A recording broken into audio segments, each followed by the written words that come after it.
ஹர ஹர சங்கர ஜெய ஜெயசங்கர. எல்லோரும் good morning, காலை வணக்கம். எல்லாம் மானம் மூடின்னு இருக்கு, மழையும் பெஞ்சின்னு இருக்கு, லைட்டாக அப்பப்போ தூர்றது.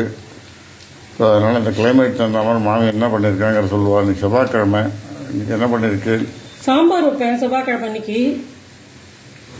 அதனால பாருக்காய் பிட்டில் பண்ணுறேன்.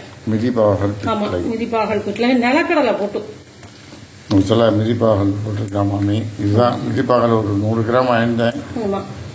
மிதிப்பாகல் போட்டு பிட்டில் பண்ணியிருக்கா மாமி. தேங்காய், கொத்தமல்லி வர 1 டேபிள் ஸ்பூன், கொத்தமல்லி வர 1/2 டேபிள் ஸ்பூன், கொண்டக்கடலை கடலைப்பருப்பு, 2 ரெட் சில்லி, தேங்காய் ஒரு 1/4 மூடி தேங்காய் எல்லாம் நல்லா நெய் விட்டு வறுத்துட்டு, அதுக்கப்புறம் புளி கரைச்சி இது பண்ணி, கடுகு மாத்திரம் நெய்யிலையும் நல்ல நெல்லையும், வெந்தயம் தாளிக்கப்படாது, பெருங்காயம் தாளிக்கப்படாது. இதுக்கு பாருக்காயை கசக்கிறதுனால கடுகு மாத்திரம் தாளிச்சு, இந்த பாருக்காய், ஒரு பச்சை மிளகா, கருவேப்பிலை எல்லாத்தையும் போட்டு இதுல வதக்கிட்டு புளி கரைச்சி ஊற்றி, சாம்பார் பொடி 2 ஸ்பூன் தான் போடணும். ஏன்னா மிளகா வேற அதுல 2 வச்சு அரைக்கிறோமோ, 2 ஸ்பூன் சாம்பார் பொடி போட்டு நல்லா புளி வாசனை இந்த பாருக்காலாம் நல்லா வேகணும்.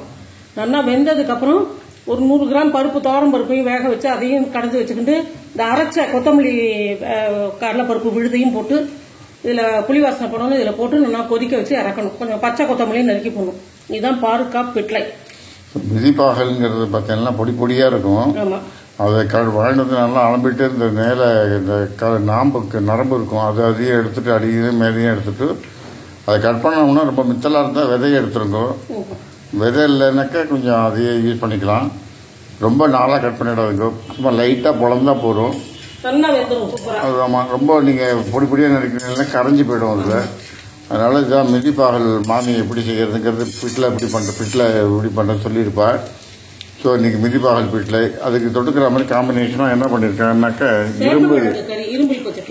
இரும்பு பக்கெட்டில் சேப்பாங்க போட்டு பார்த்தெல்லாம் ஃப்ரை பண்ணியிருக்கா கறி. ஸோ இதுதான் இது எப்படி பண்ணாங்கிறத மாமி சொல்லுவா. சேப்பங்கிழங்க நல்லா தண்ணியில ஊற போட்டேன். ஒரு மணி நேரம் மண்ணெல்லாம் போக நல்லா 3-4 தரம் அலம்பிட்டு கட் பண்ணி இட்லி குப்பரையில வேக வச்சிருவேன். மேல் தட்டுல இட்லி குப்பரையில இட்லி ஊத்துற தட்டுல மேலாக வேக வச்சு வச்சிருவேன். நான் இந்த மாதிரி தட்டு இருக்கும் இட்லி தட்டுல, அதுல அப்படியே குத்தா வச்சு வேக வச்சிருவேன். எடுத்து பச்சை தண்ணியில போடுவேன். ஒரு 20-25 நிமிஷம் வேக விடுவேன். அது வெந்ததுக்கு அப்புறம் எடுத்து அப்படியே பச்சை தண்ணியில போட்டுருவேன், அதை சூடு ஆறுறதுக்காக. அது ஆறுனதுக்கு அப்புறம் எடுத்து அதை உரிச்சிட்டு எண்ணெய் இரும்பு பச்சடியில போட்டு கடுகு மாத்திரம் 2 தாளிச்சு, காரப்பொடி, தனி மிளகாய் தூள் 1/2 ஸ்பூன், வேணுங்கிற அளவு உப்பு, பெருங்காயத்தூள் போட்டு இதை வதக்கிட்டேன். அவ்வளவுதான். இந்த சேப்பங்கிழங்கு எப்படி வாங்கணுங்கிறத மாமி ஏற்கனவே காமிச்சிருப்பா. ஸோ அந்த சேப்பங்கிழங்கு மாத்திரம் இன்னைக்கு சட்டி கிழங்கு, குச்சி கிழங்கெல்லாம் வாங்கிடாதுங்கோ. நல்லா உருண்டை கிழங்கா பார்த்தீங்கன்னாக்கா இங்கே பாருங்க மாமி காமிக்கிறா பாருங்க. இந்த மாதிரி உருண்டை சேப்பங்கிழங்கா ஒரு காம்பு மாதிரி இருக்கும், அதை வாங்கக்கூடாது. குச்சி கிழங்கு பார்த்தீங்கன்னாக்கா பாட்டம் பார்த்தீங்கன்னாக்கா உங்களுக்கு கொஞ்சம் சட்டி மாதிரி இருக்கும், அதுவும் வாங்கக்கூடாது. அதெல்லாம் வேகாது, உருண்டையா இருக்கணும். ஒரு மாதிரி எங்கள் அம்மா இதெல்லாம் எங்களுக்கு சொல்லி கொடுத்தது. ஸோ இந்த மாதிரி இருந்ததுன்னா உங்களுக்கு கிழங்கு பார்த்தீங்கன்னா கட் பண்ணால் ஒயிட் கலரில் நல்லா வேக வச்சதுக்கப்புறம் 20 நிமிஷம் மாமி சொல்கிற மாதிரி நல்லா இருக்கும் அதெல்லாம். ஸோ இதுதான் 2 பண்ணியிருக்கா. அப்புறம் பார்த்தீங்கன்னாக்கா இந்த மாகாளி இன்னைக்கு வாழ்ந்தோம், ரொம்ப சீப்பாக இருந்தது.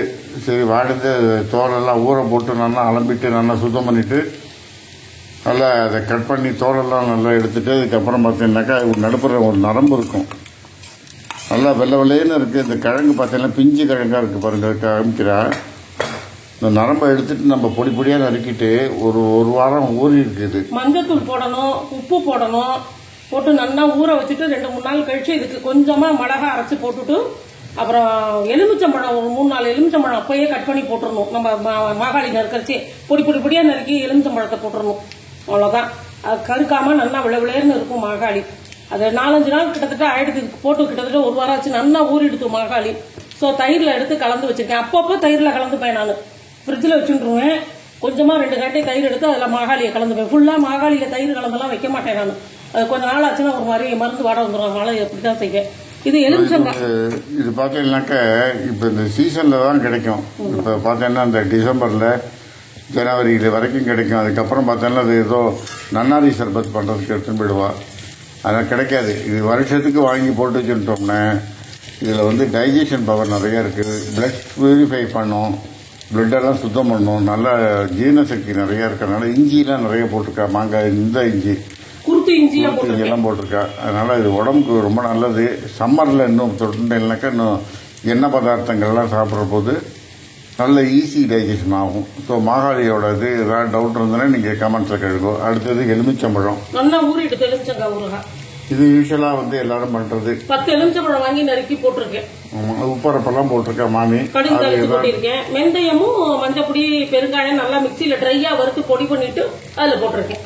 ஸோ இது வந்து பார்த்தீங்கன்னா தயிர் சாதம் தொட்டுக்கிறதுக்கு நல்லாயிருக்கும். இது சாம்பார் சாதத்துக்கு நல்லாயிருக்கும் இந்த மாகாளி கிழங்கு. ஸோ இதெல்லாம் இது இன்னைக்கு பார்த்தீங்கன்னாக்கா இந்த மிதிப்பாகல் போட்டு பிட்டில் பண்ணியிருக்கா மாமி. இது அதே மாதிரியே பார்த்தீங்கன்னாக்கா சேப்பழங்கு ரோஸ்ட் பண்ணியிருக்கா. இது எல்லாமே வந்து எப்படி வாங்கின்னு வந்து எப்படி செஞ்ச ப்ராசஸிங்லாம் சொல்லியிருப்பா மாமி. ஸோ எல்லாம் செஞ்சு பாருங்க. இந்த மாதிரி ஊறுகாய் பிக்கிள்ஸு மாகாளி கிழங்கு எலுமிச்சங்காய் அந்த சீசன் இருந்தாலும் கொஞ்சம் கொஞ்சமாக போடுவாள். ஸோ எல்லாம் செஞ்சு பார்த்து ஏதாவது டவுட் இருந்தால் கமெண்ட்டில் கேளுங்க. லைக் பண்ணுங்கள், ஷேர் பண்ணுங்கள், சப்ஸ்கிரைப் பண்ணுங்கள் விடாமல். Thank you very much. பாய்.